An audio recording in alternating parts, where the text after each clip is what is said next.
İrfan olamaz mektebe varmakla mekser.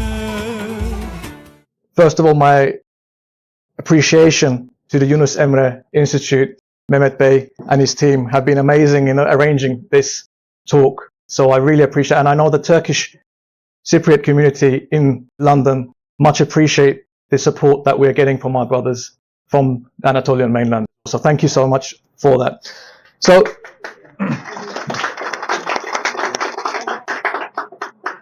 for those of you who may have been in my last talk at SOAS last year, in which it was about the Turks of Cyprus, I ended that talk with a concluding statement about how we should remember the Turks of Cyprus, what their legacy is. And I said there that when we think of the Turks of Cyprus, we should think of intellectuals, scholars, copyists, calligraphists, people of high esteem with high culture. And off the back of that, hence why now I'm going to focus on that concluding statement and talking about who these Ottoman luminaries of Cyprus were. As you can see, the dates which I'll be covering is a rather vast amount of time, from 1571 with the completion of the Ottoman conquest of Cyprus, all the way up to 1923. And some of you may be thinking, well, there was the British there towards the end part of that section, and I'll be explaining that hopefully as the slides progress. So to go over some introductory statements now, maybe some definitions may sound foreign to us or may get lost in translation.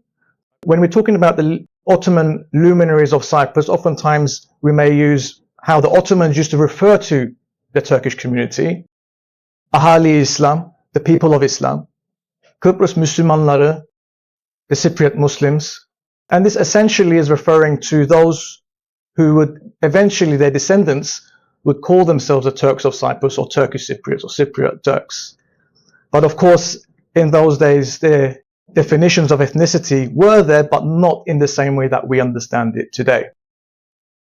Well, I'll try to have a chronological approach, broken down according to factors from each of those stages. What were the factors that were perhaps stimulating intellectual productivity, or perhaps were even an obstacle to such productivity? Essentially, we'll be looking at the intellectual ecosystem within Cyprus of the Muslim community, how it affected the people in the island and beyond.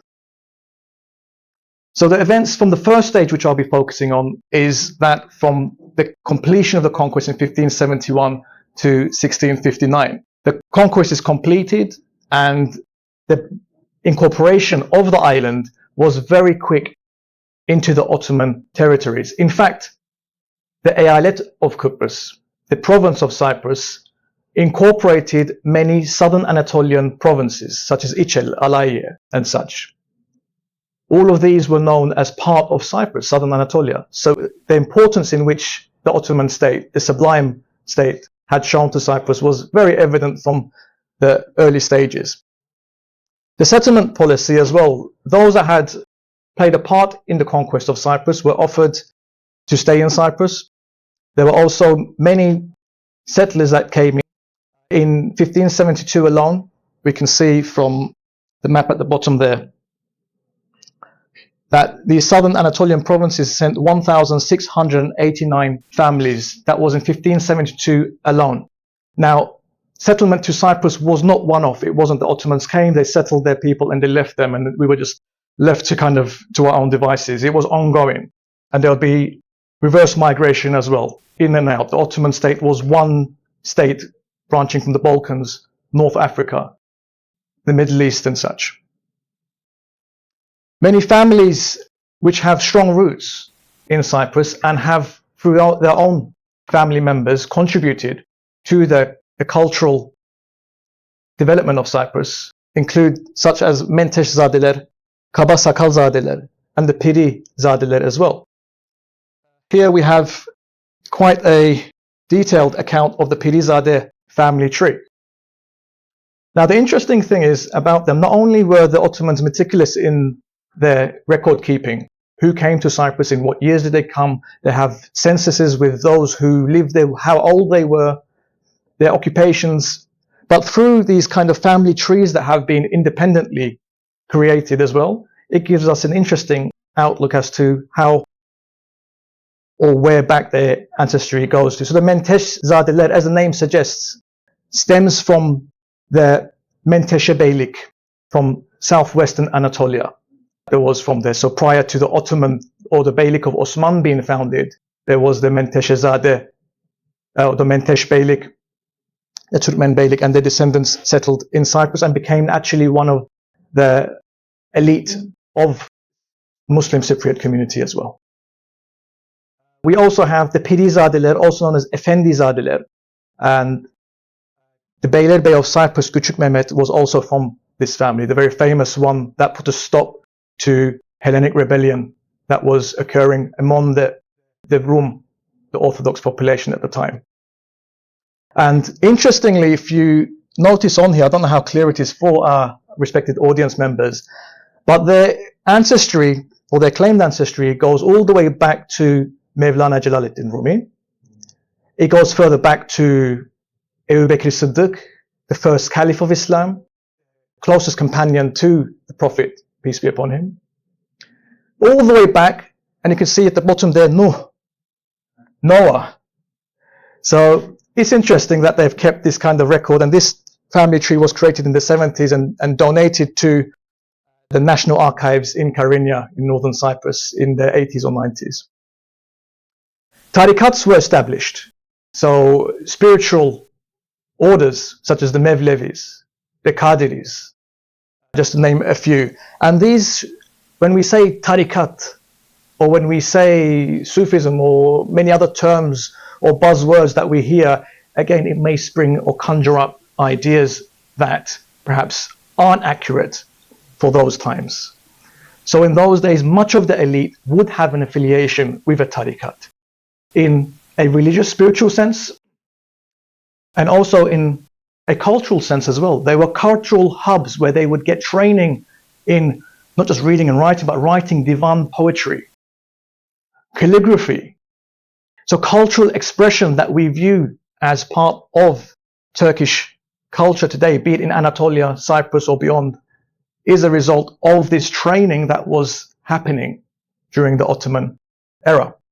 And hence the seeds of the Islamic civilization, albeit with an Ottoman flavor, was planted all the way back from 1571.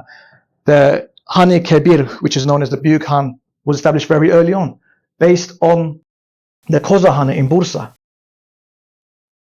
We have medreses. Again, this may conjure up different ideas in today's time. A medrese would be where professors and such would be educated. So there were institutions of education which were founded very early on. Küçük Ayasofya Medresesi, Büyük Medrese, Piri Paşa Medrese. Also the Evgaf, which is Awqaf in Arabic, which is the plural of Vakıf. Charitable institutions had begun from the very beginning, and actually from those who had spearheaded the opening of Cyprus, such as Lala Mustafa Pasha and such, were involved in creating these vakfs as well. Hence, the Ottoman ecosystem for developing cultural development, but also charitable development as well. This was a time where people would depend, especially the poor, would depend on the vakfs for support in their education, in food or whatever else it matters that they may need support with. Even animals would have a vakf which would support stray animals as well. A few of the luminaries from this period.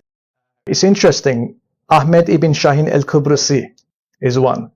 And you can see from the date that he died, 1643, and born in 1587, rather early on. And he actually was born in Damascus. So why a Kubrisi? Why is a Cypriot?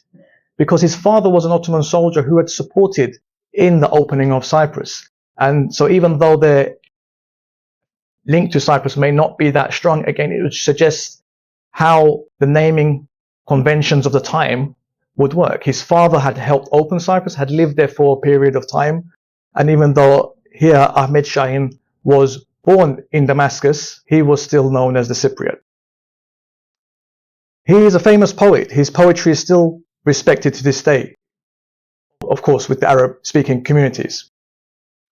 He used to be a soldier as well, just like his father. He was an Ottoman soldier, and in his saying, وَصَارَ مِدَادِ مِنْ سَوَادِ مَحَاجِرِ وَقَدْ كَانَ مُهْمَرًا يَصِيلُ قَعِنْدًا. And my ink became the black of my eyes, whereas it had been red, flowing like a reddish fluid.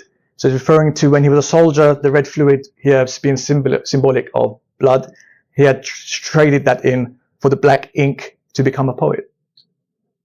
Next we have Kıbrıslı Muhammed Zekai Efendi. He also, very early on, wrote poetry, and you will behold the heart-adorning beauty of that beloved, but if you have fallen for the love of her locks, yours is but a vain hope. The next one, and before I get into this particular gentleman, I want to highlight that the selection that I've picked are not necessarily in terms of my particular favorites or such. It is a variety of different opinions, different levels of education, of religious or cultural identification, to show the variety in which Cypriots had. This gentleman, Ahmet Rumi Kıbrıslı, is very famous in the Arab and wider Muslim world, and little is known about him in the Turkish community at the moment. In fact, he wasn't even Turkish. He was what we would deem as Greek Cypriot in today's language. So he wouldn't be classified as a Turk in today's terms, and hence the term there, Ahmet Er-Rumi El-Kıbrıslı, and then when he moved and settled in Akhisar, El-Akhisari, and he was a follower of the Hanafi rite, and hence El-Hanefi. So all of these naming conventions are expressions of the person's ancestry, ethnicity, religious subscription. All of this is within that. So he was born in Cyprus. He spent his childhood in Cyprus. When the Ottomans came in 1571, sometime between 1571 to 1573, the Ottomans had captured his family and sent them to Anatolia. They actually converted to Islam. His father's name became Muhammad. Then you may think, well, maybe it was a conversion of, well, maybe to rise up the ranks, perhaps. Maybe it wasn't a sincere reflection of religiosity. But in his particular case, and certainly there are people like that, but in his particular case, we can say it's genuine because he immediately began his religious training. He studied in Damascus and Istanbul as well. And even though he was a Hanefi and even a Maturidi, he was also inspired by the likes of Ibn Taymiyyah and Ibn Qayyum, while still being influenced by Birgivi. And at the time, there was what they called the Kadızade movement, founded by Kadızade Mehmed Efendi. And actually, Ahmet Rumi Kıbrıslı is one of the founding members, individuals of this movement, a Puritan movement, which was anti-Ibn Arabi, which was anti-Halveti order, even though their founder was at one time a member of the Halveti order. So they had this strict Puritanism about them. He is famously said in his works, Al-bid'atu sharrun min al-fisk. Religious innovation is worse than grave disobedience. And here we see his works, which was written in Turkish mostly as well, his Risale-i Rumi Ahmed Efendi, where he says, bundan sonra mümin olan din karındaşları, malum ola ki imanı, İslam'ı öğrenmek her ere ve avrada farz-ı ayn'dir. Zira iman olmadıkça gayrı taat makbul olmaz. So those who can speak Turkish amongst us would gather, I think, majority of that, if not all of it. In English, it would say that those who are believers know that it is it's compulsory, fardul ayn, upon you to learn your religion. And if you have iman, if you have faith, and you are not learning the fundamentals, then in that case, your ta'at, your commitment, or the actions that come out of that iman, in terms of prayers and such, will not be considered valid. This is his opinion. Very interesting that somebody who would be considered as a Romios, a Roman, a Greek Cypriot, would hold such strong opinions. But this is the history, and it would be great for our neighbors in the south to know about this individual as well. The next stage is the events of 1670 to 1821, the largest stage of this presentation. And it's a presentation which has actually the most stable, even though there were some rebellions in terms of reasons to do with tax, and not a politically motivated reason, not anything that was anti-Ottoman authority, but there would be minor riots here and there for tax purposes and such.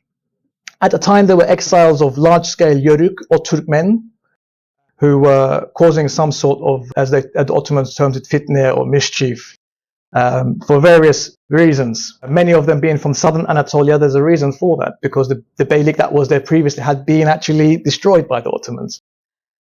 As a result, we have, to this day, maybe perhaps more so with our elder Rum neighbors, who may even refer to a Turk as Yuruki. There is even a family known as Yurukis in the south today. So the term Yörük for Turk was also very much known, and that's because of the sheer number, the sheer scale of the Yörük and the Turkmens that had actually come to Cyprus during that period. There were also many medaris, which is the plural of medreses, which were established at the time as well. In Baf, in Paphos, 1688, Arab Ahmed Sarayunu, Tuzla, which is Larnaca, and Ahmed Rashif Effendi. The most famous or the most significant individual at this time was Siyahi Mustafa Dede, who was a member of the Mevlevi order, which I'll be discussing in the next slide. And the status of Cyprus had actually changed to Cezayir-i Bahri Sefid Vilayeti, which meant that it was included as part of the territory of the Aegean Islands as well.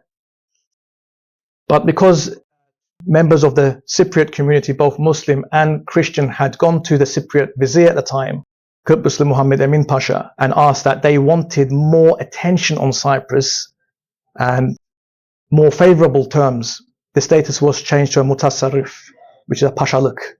So that gave them more autonomy as a result of that. And in 1808, the ascension of Sultan Mahmud II, which would change the course of history for the Cypriots. So Siyahi Mustafa Dede is albeit an AI construction, forgive me, but there are no images of the gentleman. But from his descriptions, I've commanded the AI to create this image of what he would look like, the attire he would have worn. In the record, he's known as Hazreti Siyahi Mustafa Dede. So a well-respected individual. Hazret is a term of respect. Siyahi would mean the black, and this is not, again, we shouldn't look at it from the perspective of today's day and age, where that may be deemed as disrespectful, politically incorrect. In that time, whatever made you stand out, that's what you was called, and that's all there was to it. So this highly respected individual was known as Siyahi Mustafa Dede. Dede is also a term for Sheikh, for the Mevlevi order. So in today's day and age, many people would think Dede to be associated with the Kızılbaş or the Alevi people, and certainly they do use that term. At that time, the boundary between Sunni and Shia, or Kızılbaş and Mevlevi and all the other Sufi tariqas that you had, there was very much blurred. And so terms such as Dede was used as well. Initially, he was trained by the great Danishi Dede, and after he received his training, Danishi Dede became the head of the Mevlevi order in Jerusalem. Siyahi became the Sheikh of Nicosia as a result. And I forgot to mention why he's Siyahi, and why it's not just because of the intense heat of Cyprus. It's because his mother is recorded to be an Abyssinian. And this was not an obstacle. It was not positive or negative. It had no impact as to how he would progress throughout the ranks within the Ottoman system. In any case, from Nicosia, he eventually went to Gallipoli, where he was the Sheikh or the Dede of the Mesnevi Hane, the Mevlevi Lodge in Gallipoli. And then he was called, because of his high knowledge, his expertise, his experience, that there had been some trouble in the Cairo Mevlevi Hane. And the only way they felt, the Mevlevis felt that this could be sorted, was by sending Siyahi Mustafa Dede there. And he went there. And while he was there, you would have great high-ranking members of the Mevlevi order who would make that long distance to Egypt, to Cairo, to visit him, to be taught by him. And hence he was known as Sheikhul Mashayikh, the Sheikh of the Sheikhs. And he was also known as Ebul Meshayikh, the father of the sheikhs. Such a high-ranking, educated individual he was. But after being in Cairo for 18 years, he missed Cyprus dearly. And in his Divani Siyahidede, his book of poetry, he regularly talks about how he misses Cyprus. How Cyprus is like when the Prophet Joseph was separated from Canaan. The pain that he felt from being away from his native home was how he felt being away. For Cyprus, as he puts it, was his world. And he says that for people, their native land is a paradise. And being away from your native land is a hellfire. So after 18 years, he sent a request and it was accepted for him to return to Nicosia. And in his place, he kindly chose that the position for the Sheikh of Cairo to go to his son Arif. He returned to Cyprus and his work, his divan, is recorded as being mukemmel in a biography written by Esrar Dede in his encyclopedic work about the Mevlevis.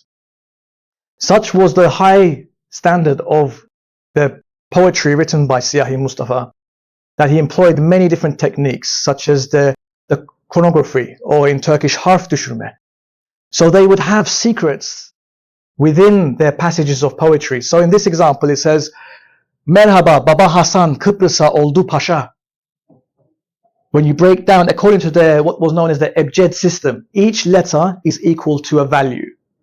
So here mim, the letter M is 40, ra, the letter I is 200 and so on, equals, when you add it up, 1097, which is the Hijri year for when Baba Hasan came to Cyprus, which equals 1685 or 86 in the Common Era calendar.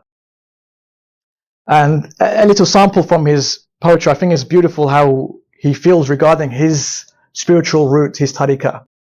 Ejderi nefs ile cengaver olan pür dillere miğferi taçsız şecaattır külah-i Mevlevi. For the full-hearted heroes who battle the dragon of the self, the ego, the nefs. The Mevlevi cap is the crowned helmet of valor. So he saw that the Mevlevi order was the protection against yourself, the inner ego, as we described it, the dragon within each and every one of us. At the time, the Mevlevis was not only the most popular, the most powerful, the most influential tariqa in Cyprus, but also it had the support of the sultans as well. Hence why it's so ingrained within Turkish culture. Siyahi died in the year 1710 in Nicosia, in his beloved land, and he is buried in what is now the Nicosia Mevlevi Hane, which is a museum now. Many of the shuyukh, the sheikhs, the dedes of the order are buried within that complex. Some of them we know who they are, some of them we don't know because of when the unrest was there, the civil unrest between the Romios, the Greeks and the Turks. This site was unfortunately a victim of that. And so we don't know exactly where Siyahi is buried, but he is certainly amongst one of these tombs in Nicosia. 1821 to 1878, an age of war and reform. We see that Cyprus is still producing many intellectual giants, and we'll see that as the time goes past. But it's also a time which will set the stage for the future happenings in Cyprus, the things that we are more aware of. The mid-1800s was where one of the Russian statesmen had referred to the Ottomans as the sick man of Europe, because it was a time of deterioration, of stagnation, where it was the leader in technology, in education, in all forms of civil rights and cultural expression, that had somewhat slowed down, unfortunately. That effect has also, by extension, led to what would happen in Cyprus at the civil level as well. Despite that, in 1826, Ali Ruhi Effendi became the governor of Cyprus, and he himself was a Cypriot. He is remembered to this day as somebody who was very charitable. He had a high position, but despite that, he spent generously. And many of the fountains and the schools and such were supported financially from his own pocket as well. So he is worth mentioning as well. In 1821, there was a Greek rebellion in the Mauryan Peninsula that, along with the spread of Hellenism as an idea, as a concept, whereas before they saw themselves as Romans. The Quran mentions them as Romans in the chapter of Rum. Romios is what they saw themselves as. In fact, Eleniga, or the concept of Hellenism, was a concept understood as pagan. It was almost like an offense to call somebody a Greek because they were Orthodox, the inheritors of Rome, Byzantine, what we would deem as today. But with the rebellion of the separatists in the Mauryan Peninsula, we see this idea of Hellenism spreading across Greek-speaking communities, which also came to Cyprus as well. As a result, there was some investment coming in Cyprus, and I'll be talking about that investment and how it affected the community as well. Here we see Gawur Imam rebellion, which is a play on words here. Imam is, of course, the Muslim version of a priest, and Gawur is slang deriving from Gayr Muslim, a non-Muslim. So Gawur Imam, non-Muslim, obviously a play on words there, in which he rebelled against the current local government for tax reasons. In 1839, the Tanzimat, the reforms for progression, looking westwards had become, this was the beginning of looking westwards in terms of development. Even though it didn't start initially in Cyprus right away, it took a few years for it to start, and there were some concerns from the learned class because they deemed it, particularly the more conservative class, as Western, being anti-Islamic, anti-Ottoman, and they would have preferred development and technological lines, but not in a cultural expression. So you can see from the Sultan's dress even, that from the loose traditional garb of the Middle East, it turns into almost like a suit, a very tight clothing, and the introduction of fez begins at that time as well. We see towards the end of that age the likes of Namık Kemal, ideologues, thinkers. We're seeing a multitude of different thoughts developing at that time. Namık Kemal was one of them. He expressed his thoughts, his political thoughts, very vocally through his written work, through plays and theatre. He was actually, for that reason, exiled to Cyprus, into Famagusta, Kal'ai Mausa. And he has a major part to play as well in the future of academic expression, poetry, book writing. He is someone which to this day the people of Famagusta highly respect. And when you go to Famagusta, you see schools named after him, and buildings and museums and such are named after him. 1876, Abdul Hamid II, which you may hear a lot when you talk about Ottoman history, Abdul Hamid II, 99th Caliph of Islam. He comes in, and a polarized person in this day and age, an even more polarized person at that time. And we'll look into why as well. But he essentially had ascended the throne, inheriting Devlet-i Aliye, the great state, at a time when the treasury was empty, when there was political revolutionaries, internal nationalistic rebellions. I mentioned earlier about the Hellenic uprising, the separatists that were there in the Mauryan Peninsula. Albanians had sought to have some sort of separatist ideals as well at the time, and the Arabs, and the list goes on. And direct war with many external powers as well, most significantly the Russo-Turkish wars, which would actually play a significant part in the destiny of Cyprus as well. At this time, there were still vakıf establishment of the medaris, of medreses, Köprülü, Kütüp Osman, Laleli, Pir Pasha, Peristerona. And also it was a time when Yemen had actually returned into the control of the Ottomans by a gentleman known as Kıbrıs Tevfik Pasha.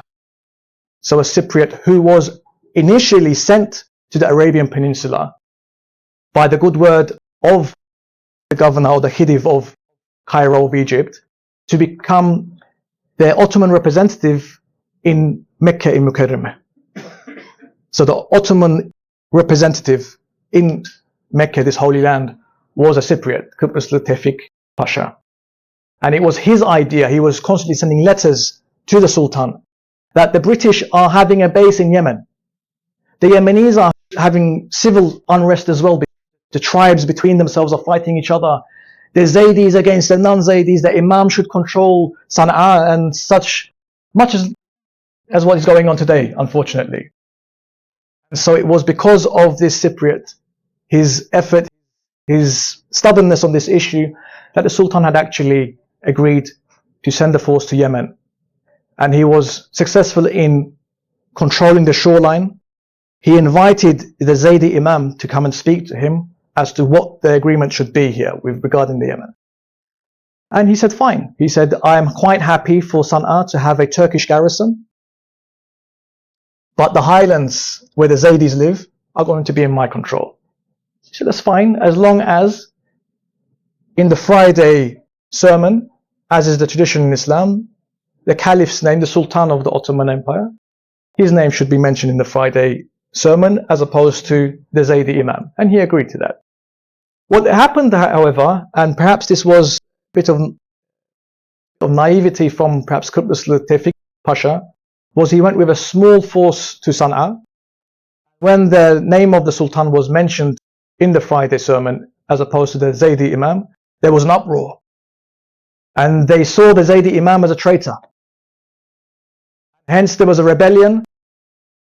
And in the process, unfortunately, Kıbrıslı Tevfik Pasha was injured. He was able to return to the Ottoman-controlled territories, but the injuries he sustained as a result led to his death. The original letter here from the Başbakanlık arşivleri, the presidential Ottoman archives in Istanbul, regarding the news of the death of Kıbrıslı Mustafa Tevfik Pasha, a little known hero from Cyprus. Before I continue to our next individual, I want to highlight what I mentioned in my previous talk at SOAS regarding the language of, or the dialect of the Cypriot Turks. Oftentimes when we think about a certain community, we freeze it to our grandparents' generation, living memory. And we may have thoughts about how the purity of the Turkish language is in Cyprus and such. But when we look back, we need to understand that there's a context behind that. And what was the Cypriot Muslim culture prior to the British coming? Ludwig Salvator, who visited Nicosia in his book Lefkosia, written in 1873 there, he mentions that the language of the Turks in Cyprus, and he mentions the Turks of Cyprus here, not Turkish Cypriot, not Cypriot Turk. He's making it very explicit that the ethnicity of these people and the understanding of ethnicity was in a manner that we would understand it in his reference here, is very pure. It is said to be the best Turkish after that of Constantinople, Istanbul. In contrast, the Greek spoken by Cypriots is a dialect mixed with numerous Italian words. And then he goes on to explain the examples of such. As well as many Turkish words, the Turkish language is widely spoken in Nicosia. Men who cannot speak it are rarely found, while there are many who know only Turkish. Additionally, many Greek women are completely proficient in it. So this concept that perhaps some of us may have, that Turkish Cypriots, they speak Greek, and some villages certainly did. That wasn't the case in the Ottoman times. All the Turks spoke Turkish. Many Greeks also knew Turkish as well. And here Şemseddin Sami in his Kamus-i Alam, one of the early dictionaries, and I would highly recommend you all to have a read of that. He mentions that Cezire'de iki lisan söylenip, Rumların da çoğu Türkçe ve Müslümanların bazısı Rumca bilirler. That on the island there are two languages which are spoken. Rumların da çoğu Türkçe. The majority of the Greeks can speak Turkish. Ve Müslümanların bazısı Rumca bilirler. And that some of the Muslims know Greek. Our next luminary, and perhaps the most important in terms of poetry, is Hasan Hilmi Efendi, who is recorded as Hasan Hilmi bin İsmail Efendi, the son of Ismail Efendi.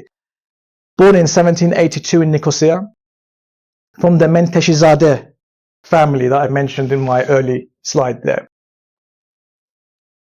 Here we have the record of Hasan Hilmi Efendi in the Ottoman census of 1830. As I mentioned, every single male individual, regardless of their age, was mentioned in the census, their age, their occupation and such. And so for Hasan Hilmi Efendi, it says, Müderris-i kiramdan müfti-i cezire Seyyid Hasan Hilmi Efendi bin İsmail. Müderris-i kiramdan, müderris, one who teaches at a medrese. So the equivalent in modern day terms would be a professor. Kiramdan, a senior. He was a senior professor. From amongst the senior professors, Müfti-i Cizire, the mufti of the island, Sayyid, which is a respected term. So anybody who was of an elite position, a respected position, would be known as Sayyid, amongst also the descendants of the Prophet. Although in this case, it would be a reference to the respect that they have for him. Hasan Hilmi Efendi, son of Ismail. He's recorded to have lived in the Mahalle-i Ayasofya, which is a neighborhood within Nicosia. The Ayasofya Mosque, which is commonly known now as the Selimiye Mosque. So he was living in and around that Selimiye Mosque in Nicosia. He was known as Müfti-i Kıbrıs, the Mufti of Cyprus, Müderris-i Kiram, as I mentioned, and he was also a very famous poet. Why he's famous, as you can see in the picture on the bottom there, Sultan Mahmud II library was constructed by Sultan Mahmud II to counter the ideology of Hellenism or separatism amongst the Rums, the Orthodox community. So the Sultan understood that the intellectual class had to be stimulated, had to grow amongst the Muslims, the Turks. As such, he invested in this library, which is named after him. To thank the Sultan for his amazing gift, the polymath, that is Hasan Hilmi Efendi, wrote a great kaside, a poem in honor of the Sultan. It is said that the poem was actually sent by airmail, by bird that was sent there. How true that is, I don't know, but that's what's recorded in the text there. Güvercin, yeah. So the Sultan appreciated it so much that he called Hasan Hilmi Efendi, come to Istanbul, come next to me, come be with me. And he went there. He listened, he listened to what the Sultan had to say. And he was very much pro the Tanzimat reforms. Even though he was from what can be deemed as a religious class of the Islamic clerics of the time, he, despite that, was, we can say, perhaps more a pragmatist or more open to change, let's say. And so he wrote many poems regarding the benefits of the fez, for example, instead of wearing the turban. In one occasion, he was next to the Sultan when the Janissaries had been abolished. They brought, how the Turks would be aware, the term Mehmetçik, Askeri Muhammediye, the army of Muhammad, which was created in its place, was walking past, and on the spot, Hasan Hilmi Efendi came up with a poem. And as such, he was already given the esteemed title of Reisu Shu'ara, the head of the poets. On that spot, the Sultan upgraded him to Sultan Shu'ara, the Sultan of the poets, based on that.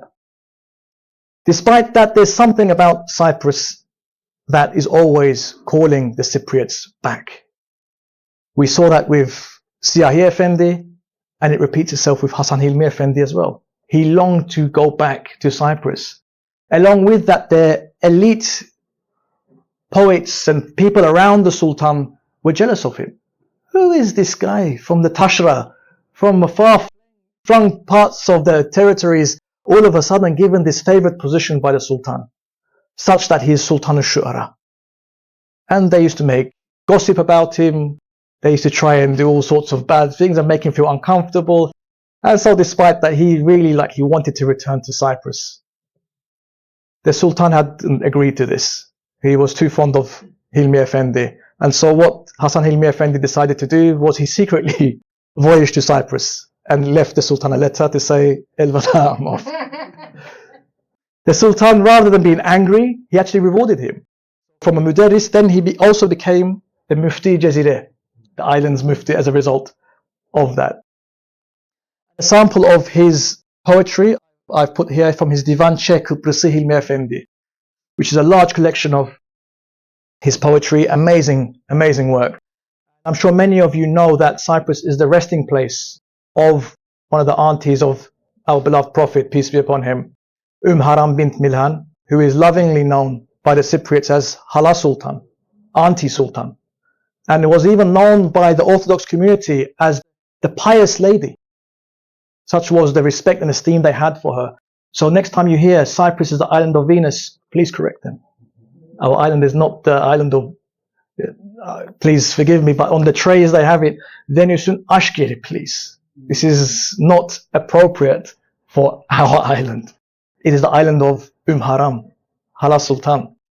As such, in his Divan Şeyh, he writes, he has a poem called Tarih Kasr-ı Dergah-ı Şerif Hazreti Haram radıyallahu anha. He writes, Dürre izatına Kıbrıs sadef olmaktandır. The essence of Cyprus is like pearls because of her being there. Such is the honor that her being there has on Cyprus. He has also written a book, quite a difficult pronunciation, El-Aqlu Aleti li Edai li Ubediyeti, a book providing the reader with Islamic advice, hutbeh, sermons, and the book is written, despite the title, is written in Turkish, in the Rika script. And so he was very much a polymath in that regard, and somebody who we can say that is not only referred to as the most important poet of Cyprus, but in terms of his academic production, should be somebody who is remembered more so to this day and age. Next we move on to Feyzullah Dede.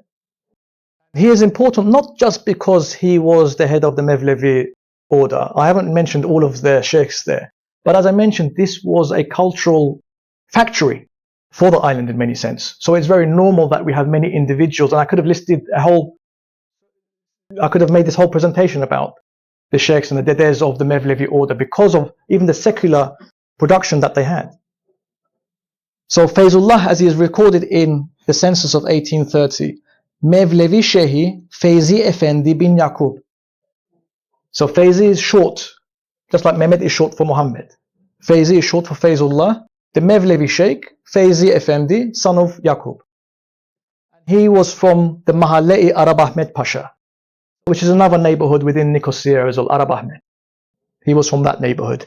He is known by many esteemed titles such as Es-Sayyid, Es-Sheikh, Dede, El-Mevlevi, and even through his own calligraphy, he puts down El-Kıbrısi. Despite the fact that he was in Cyprus already, he was around Cypriots, but he still felt the need to express himself as such as well. He was appointed in 1810 as a Mevlevi Sheikh, but he is most significant in this day and age as a calligrapher. He was a master of the Sulus script, which is a very popular script, and we have examples of his work.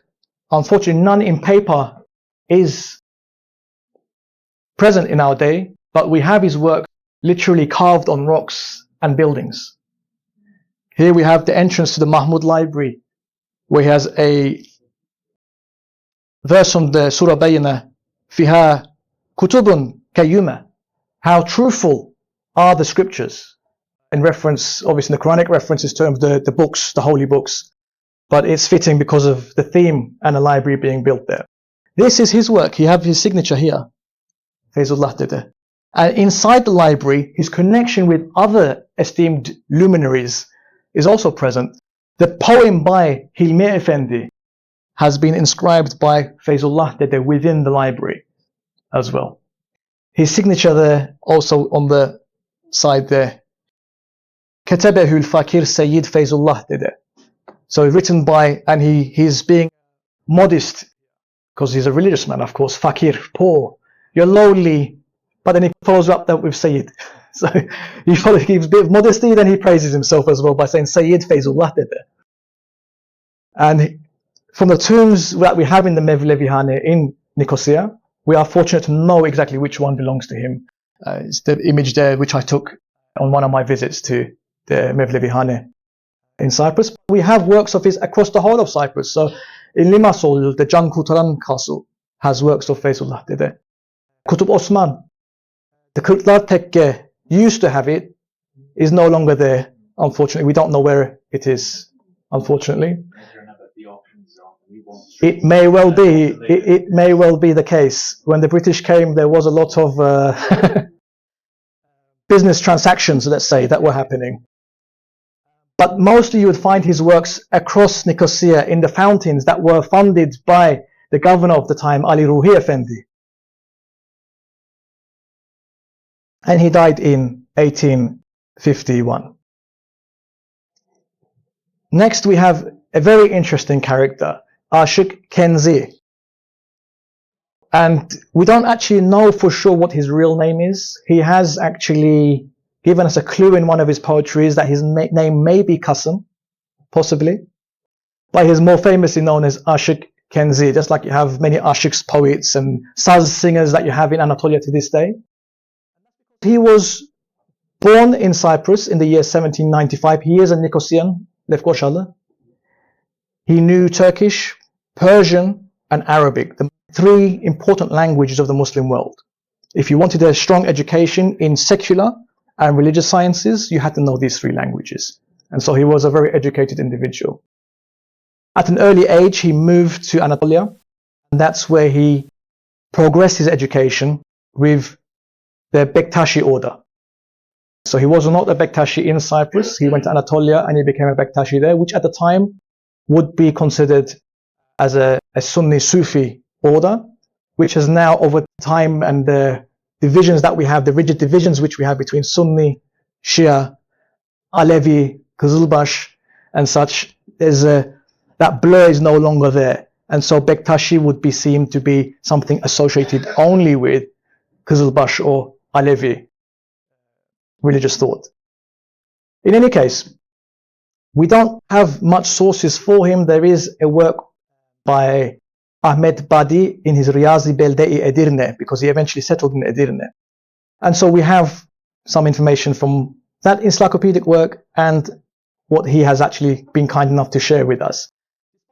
We know that he traveled extensively throughout Anatolia, throughout the Balkans, Rumelia, through lands such as lands that would be considered as Albania today, in Greece, Egypt, the Maghreb, so the northwest Africa, and Cyprus as well. He has records of not only being in Nicosia, but also in Limassol, for example. He has records of being there.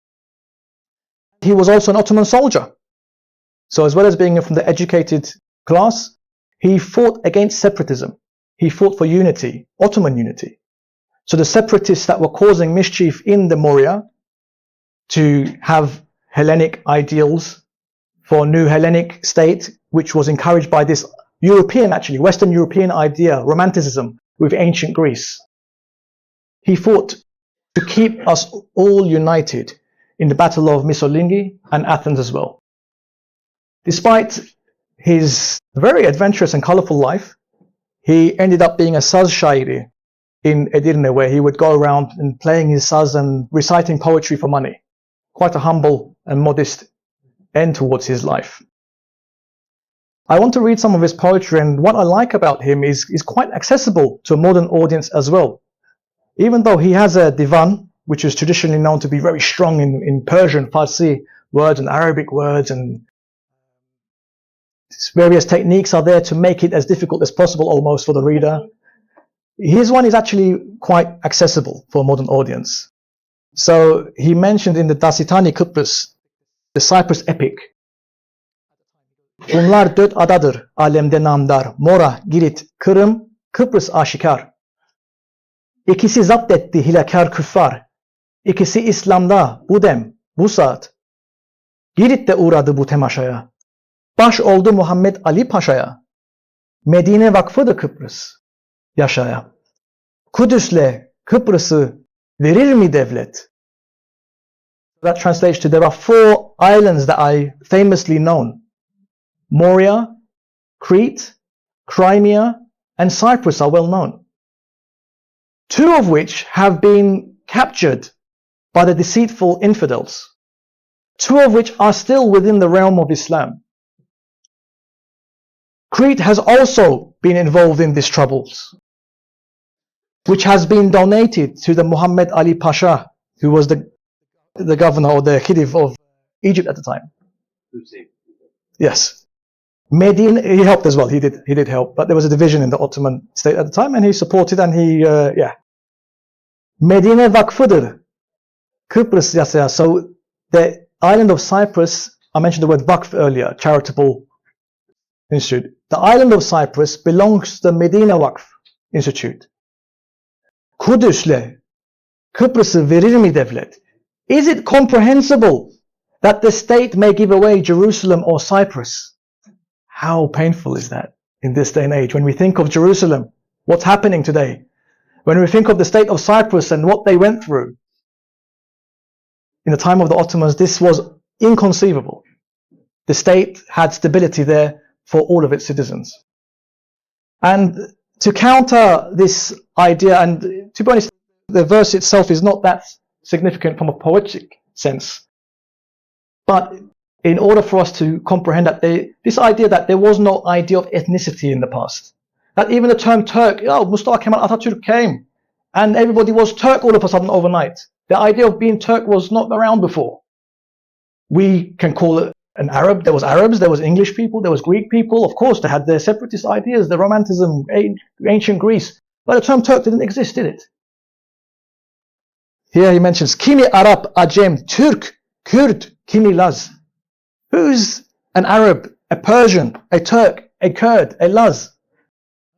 Kimi Boşnak, Gürcü, Arnavut, Beyaz. Who is a Bosniak, a Georgian, an Albanian, white? So he actually mentions all of these, such as Kimisi Yahut, Frank Ermeni Gammaz. I'll stop. I don't want this place to be listed. I don't want my YouTube channel to be affected by this. So I will stop there. Anlar. So he is very profound, and I recommend all of you, particularly if you can read Turkish, his work is accessible to a modern audience. Anthropology of the day, basically. Yes, absolutely. And he was not afraid not to be politically correct. So he died. And his son, in fact, Münzi, that's his pen name as well, was also a successful poet. The next one is Mehmet Emin Pasha. And I use the words Mehmet and Muhammad interchangeably as well. Kıbrıslı Muhammed Emin Pasha, born in 1813, Magunda, Paphos, and he died in 1871. He was a vizier, a grand vizier of the Ottoman state on 3 separate occasions, a polyglot who knew Arabic, French, Greek, Persian, and Turkish. And from him, such was his power, his elite in the Istanbulite society, that he had this massive mansion, it's still known to this day as Kıbrıslı Yalı. And he had an elite family, which for the traditional order at the time. So his daughter Atiye Hanım was to marry Mustafa Sadreddin Pasha, who was also very important. But a condition that Kıbrıslı Emin Pasha stipulated was, if you want to marry my daughter, then you must take the Kıbrıslı name as a surname. And he agreed. Such was the honor to be part of that family. And he had children as well, two of which are important for modern Turkish history. One is Kıbrıslızade Tevfik and Şevket Beyler. We come to our next stage, 1878 to 1923, the early British era. So in 1878, there was the Cyprus Convention. And here we have the original Ottoman here, the Hati Humayun, in which many people would say Cyprus was sold to the British. Cyprus was rented to the British. None of this is true. It clearly says there, Tedafü'i bir ittifak, that it was a military alliance, a defensive pact, perfect, a defensive pact, that the British would come and administer the Ottoman island, because what they call the LVA Selase, the 3 provinces in the east of Anatolia, were under occupation by the Russians. And should the Russians go back, the island will be returned to the administration of the owners, the Ottomans. So the Ottomans were still the owners of the island. They had the suzerainty of the island at the time, despite the Cyprus Convention. In that time, we see the first Greek and Turkish newspapers being published. The Ottomans were very careful about having publishing houses at the time because they saw all the revolutions, particularly in what happened in France, anti-monarchists and such. So they were very careful about that. But when the British came, we see the first Greek and Turkish newspapers. Now, the Greek newspapers have longevity. They have a wider circulated readership. The Turkish newspapers, on the other hand, we see that they aren't around for long, and their focus is on ideological happenings in the Ottoman mainland. Are you pro-Abdulhamid, or are you pro-İttihaki Terakki, the Committee of Union and Progress? Because in their view, this was a temporary arrangement with the British. In fact, some even saw the British that were paying money as part of this arrangement to the Ottomans as jizye, as a poll tax paid by the infidel English towards the Ottoman state. So they weren't concerned so much about the English being there. They were more concerned about what is happening in regarding to the rulership of the Ottomans. Had we have known what we know now, they should have focused more on the happenings and building of their own land at the time. We have the İkinci Meşrutiyet Devri, which also had a lot of influence by Cypriots on all parties. In 1911, the loss in the Turco-Italian War by the Ottomans led to mass-scale attacks by Greeks to their Turkish neighbours. British annexation in 1914, which was not recognised by the Ottomans.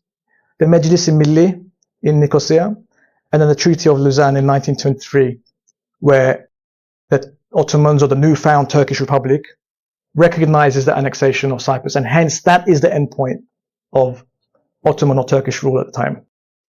The ideological rivalries were based on who should pick the mufti. Should it be the Ottoman state or should it be somebody from the British? Then it was the mufti versus the efkaf. So we had that. There was a lot of corruption in which certain individuals were selling or giving away efkaf land to get votes so they can attain high positions politically. The Turks were very reactionary. The Greeks were a solid unit. Their ideology for enosis, union with the Hellenic Republic or the new state of Greece, whilst the Turks were still arguing about whether Abdulhamid should be in power or he should not be in power, and whether there should be a parliament or there shouldn't be a parliament. And we can see by here Kaytazade Mehmet Nazım Bey, who is the grandfather of Sheikh Nazım Kıbrısı, where even in his poems, Osmanlıyız, Osmanlıyız, alemde biz pek şanlıyız. So they still sort of said that we're Ottomans.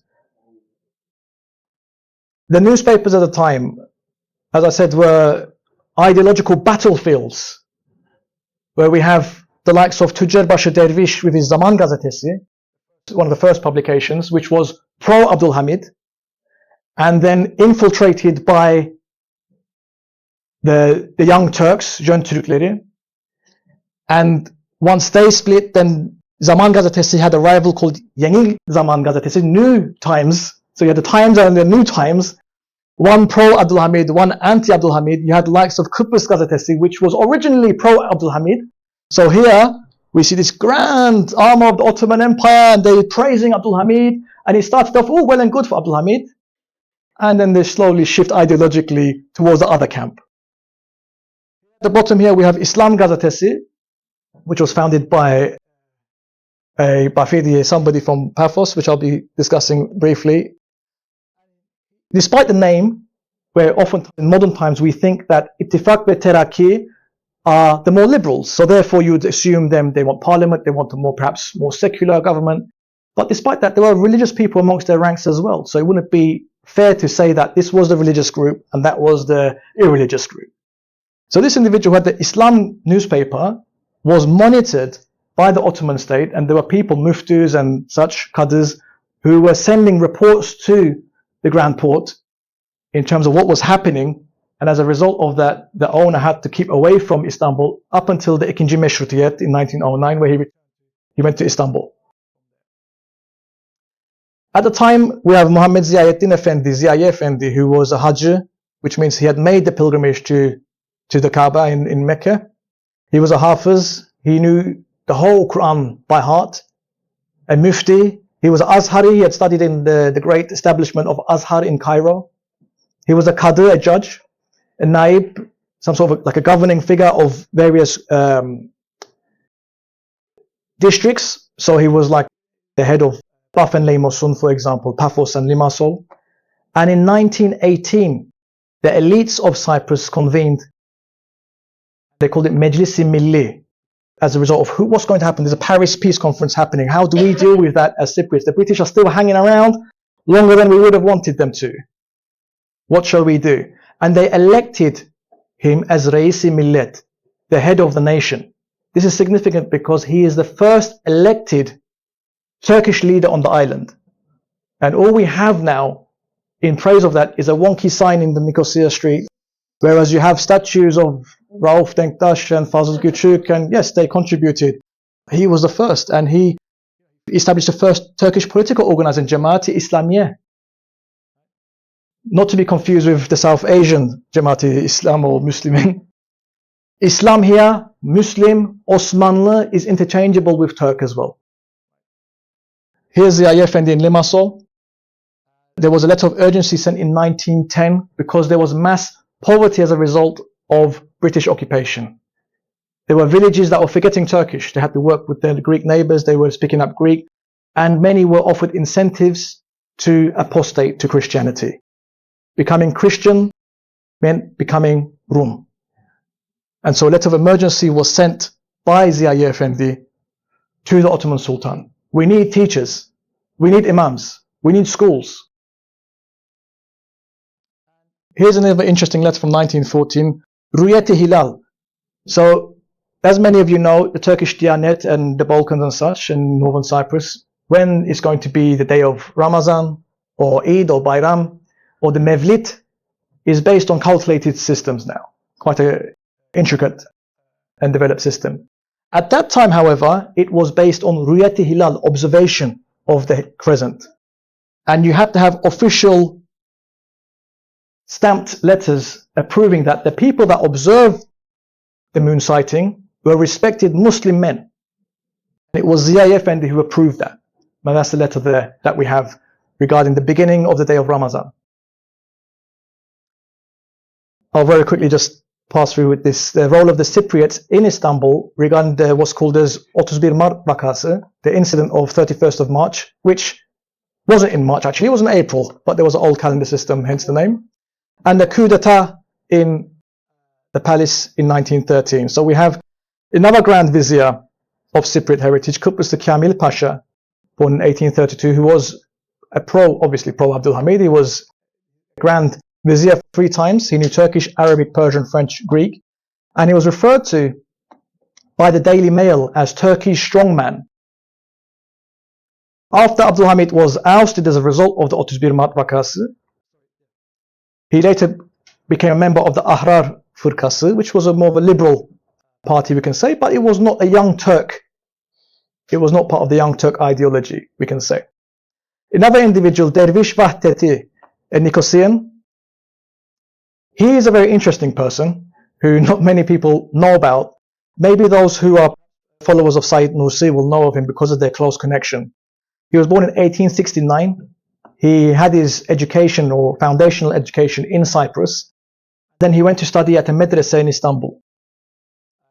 There he started getting into the political activities of the time. And it's very interesting because he's not pro-Abdülhamid and he's not pro-Young Turk either. He despises both in many regards. He sees that Abdülhamid, who's meant to be the Islamic front, someone pushing for Islamic unity, is not religious enough. Şeriat isteriz. We want Sharia, they were shouting in the streets.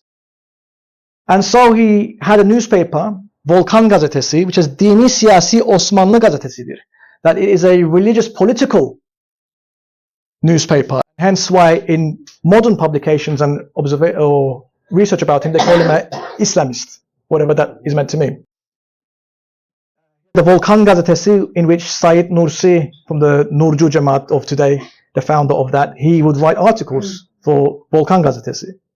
And it was the newspaper was the arm of his organization called the İttihad-i Muhammedi, the Mohammedan Union, established in 1909. And he mentions regarding the Young Turks, Yezidiler hükümeti İslamiye'yi gasp etmişlerdi. Bunlar da hükümeti Osmaniye'yi zapt etmek istemişlerdi. So he's referring back to Islamic history and making a comparison between Yazid, who had taken power of the Islamic State, and he's saying this party as well is much like Yazid. They are attempting to take the power into their own hands. So Kıbrıslı Kamil Pasha, the vizier of the Osmanlı. We have Derviş Fatih, who's neither Abdülhamid or a young Turk. We have Kıbrıslı Tevfik, who's the grandson of Mehmet Emin Pasha, who was a founding member of the Ahrar Fırkası, an influential party in the Ottoman ranks, which is neither young Turk or in the Dervish camp here. He was a Yaveri, an aide-de-camp there of Nazım Pasha. And in fact, he was close friends with Yahya Kemal and Pierre Loti as well. He was within that circle of elite. He was from that elite family after all, Kıbrıslızade family. And when the coup d'etat happened in 1913, along with Nazım Pasha, who was shot, he was also shot as well next to him as well. His brother Kıbrıslı Şevket is recorded, who died in the 50s off the top of my head, as being somebody who was a young Turk. So the Cypriots played a very strong part here. And here we have Dr. Hafız Cemal. He was the owner of the Islam Gazetesi, the one who returned to Istanbul after the 31 Mart vakası. And he is a doctor, a Hafız. You remember the Quran. And despite his religious upbringing, as I said earlier, he was a very strong subscriber of the Jeune Turk ideals. So it was not so black and white. And here he says, very interestingly, some advice to the Muslims, the Turks, as it were, in which he advises, her Müslüman alışverişini daima İslamlarla yapmalı. The Muslims should do their shopping, their purchases, always from other Muslims. And that was advice for the Cypriots. He had the book that he had over 100 pieces of advice for the Turks of Cyprus, and one of them was purchase from your own, essentially. Two of the most famous publications regarding the incidents that happened include Turkish Cypriots within them. We have here Enver Pasha, when he stormed in to the palace, and he wasn't happy with Kamil Pasha there with his Ahrar Fırkası ideals and such, and forced him to resign at gunpoint. And here is the assassination of Nazım Pasha, and on the floor there is Tevfik Bey. And finally we come to the end of Ottoman legal rule. With the Treaty of Lausanne here, we have this gentleman who, had you have perhaps not known his name, you might think he's a gentleman from the fine streets of London with his top hat. This is from the Treaty of Lausanne there, and we have the original here in Turkish and the original in English, whereby it says that Turkey hereby recognizes the annexation of Cyprus proclaimed by the British government on the 5th November 1914, relinquishing our rights to the island, and hence comes the end and what we come to our living memory today. Thank you very much for listening. I would appreciate for those of you who can snap this QR code.